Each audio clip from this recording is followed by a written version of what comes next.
So we've reached the last parasha of the book of Bereshit, the first book of the Torah. Next week we'll begin Sefer Shemot, the book of Exodus. And this last parasha closes off the era of the matriarchs and patriarchs. It describes the death of Jacob, the third patriarch, last of his generation. And it describes the death of his favorite son, Joseph. Interestingly, Joseph is the second youngest child of Jacob, yet he's the first to pass. And that's why on Sukkot, the willow branch, which is the first to shrivel when it's removed from water, represents Joseph, who, although he was the second youngest child of Jacob, he was the first to die. Jacob, on his deathbed, blesses his sons, and the blessing takes the form of a poetic rendition about what the political and economic position of the tribes would be later. In fact, it describes at a later date what the circumstances of the tribes, those that were successful in business and in finance, and those that weren't, those who were important tribes politically and those who weren't.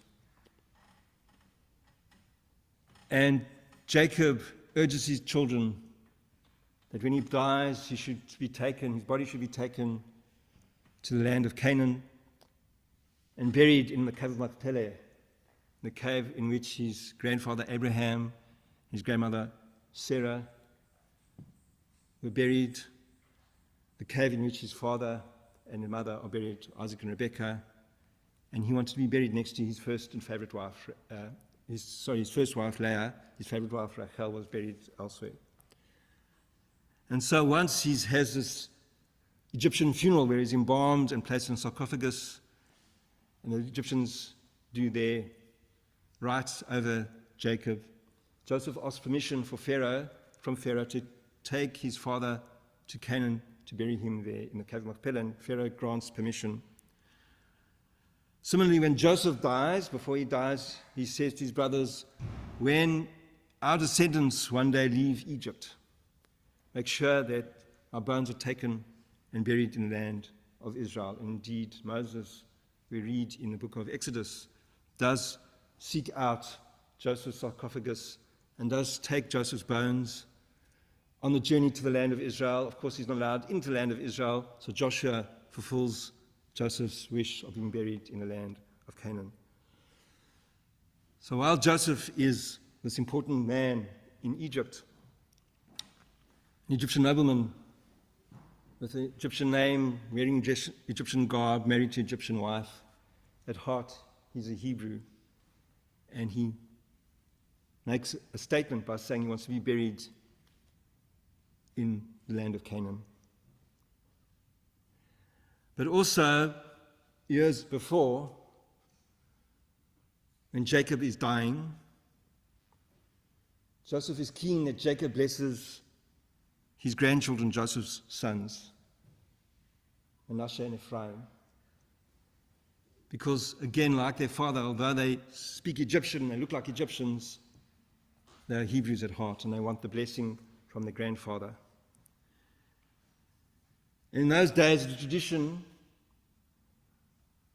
for the patriarch to bless children, placing his right hand on the eldest son and his left hand on the second son when giving the blessing. Right hand is considered to be the strong side, the strong hand. And so Joseph takes his two sons to his father Jacob. Jacob is now blind from age. So Joseph positions the sons that Manasseh, the oldest, would be opposite Jacob's right hand, and Ephraim, the second son, would be opposite Jacob's left hand. And he positions them accordingly. But Jacob crosses his arms, placing his left hand on Manasseh, the second son, and his right hand on Ephraim. placing his left hand on Manasseh, the eldest son, and his right hand on Ephraim, the second son. And Jacob says, no, Dad, you got it wrong, and he tries to change, to uncross the arms. And Jacob's response to Joseph is, Yadati v'ni, yadati, gam hu yeh la'am, v'gam hu yigdal, v'ulam achiv hakaton yigdal mimenu. I know, my son, I know. He too shall become a people, and he too shall be great. Yet his younger brother shall be greater than he, and his offspring shall be plentiful enough for nations. So Jacob is saying, I know what I'm doing. I might be old and frail and blind, but I know what I'm doing by crossing my arms. The Torah uses the word for crossing arms, the word shikel, shin kaf lamed. And there's a similar word, sikel, sin kaf lamed. Same letter, shin sin, same letter, just the dots on a different side. And those of you studying Hebrew so hard know that. Shikel and sikel, or sachal. And what is sachal? It's a root for sechel, for intelligence, for wisdom, for discernment. Torah says that Jacob, when crossing his hands, used wisdom. He understood what he was doing. He had a vision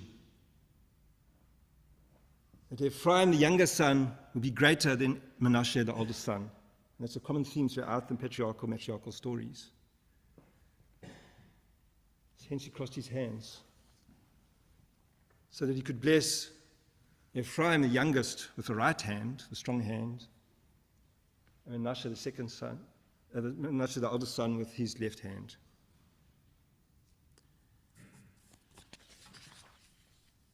So the rabbis asked the question, if Jacob knew what he was doing, Jacob knew and understood that the second son, Ephraim, should get the blessing with the right hand, and the oldest son, Manasseh, with the left hand, because Ephraim would be greater than Manasseh. Why didn't he simply ask Joseph to switch the children around so that he could bless them correctly without having to cross his arms? Why didn't he request that they be repositioned? And the answer that they give is that Jacob did not want to embarrass Manasseh. Jacob understood that Manasseh was the oldest son and should have got the blessing with the right hand. So by asking Joseph to switch his sons round, it would make it more clearer that Manasseh wouldn't get the blessing with the right hand, thus embarrassing him, humiliating him. Jacob did not want to do that. So instead he just simply crossed his arms.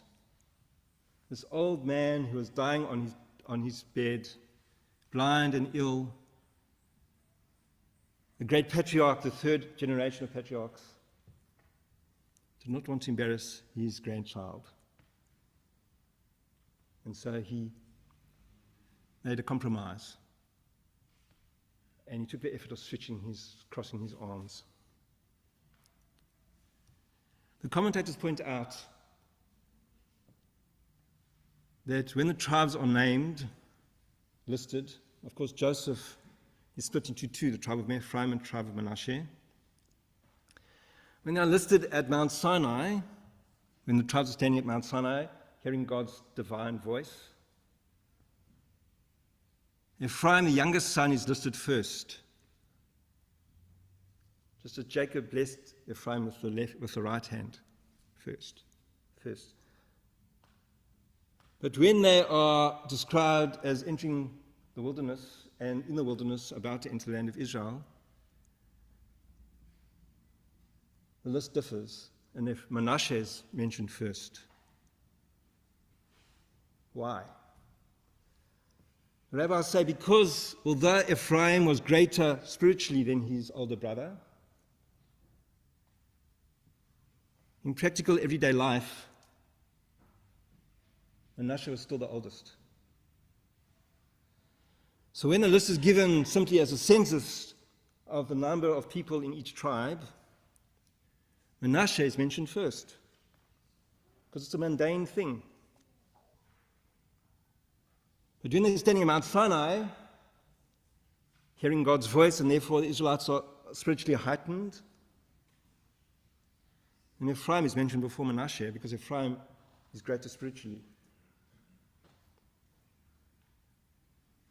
So that's why Jacob didn't ask Joseph to switch brothers, to switch the positions of his two children, because he understood and acknowledged that sometimes Manasseh is the oldest and should be mentioned first. But when it came to spiritual matters, Ephraim should be mentioned first. And so he crossed his arms. Hands are considered to be an extension of ourselves.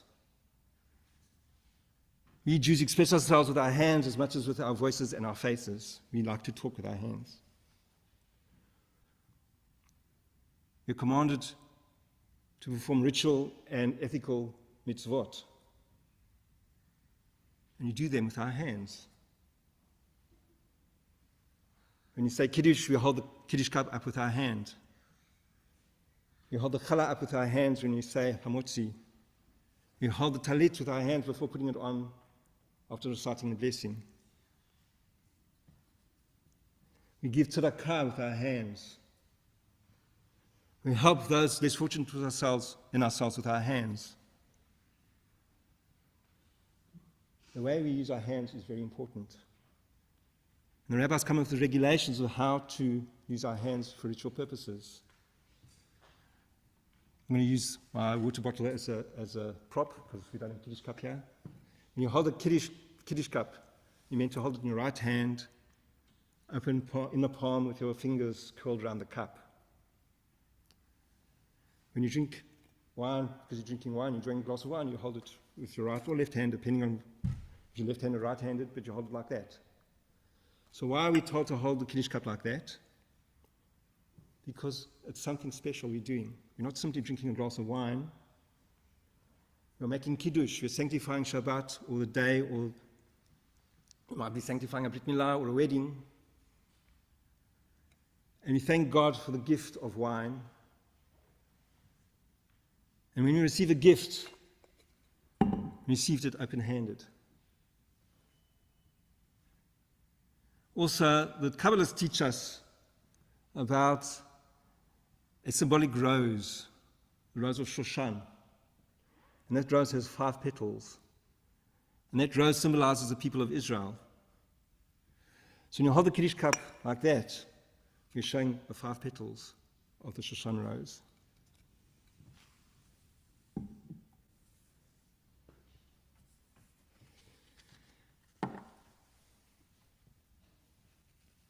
When the Kohanim used to bless the Israelites, they'd use a Kohanic hand symbol, which became Dr. Spock's salute later on. Why was it Dr. Spock's salute? Because Leonard Nimoy, who played Dr. Spock, the actor, was a Kohen.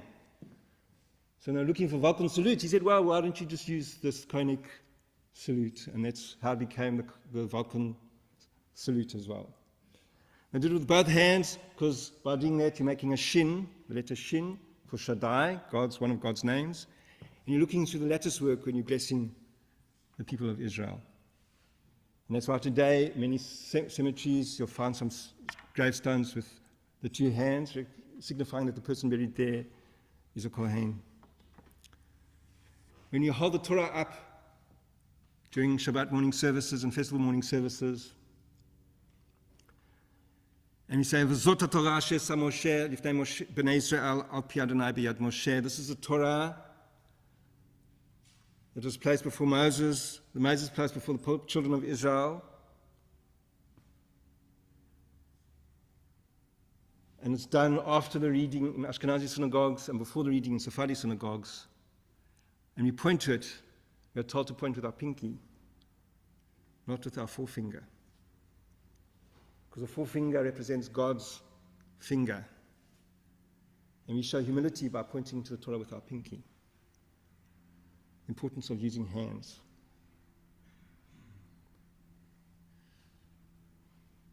So one thing you can learn from this week's parasha is that we should be very careful in how we use our hands.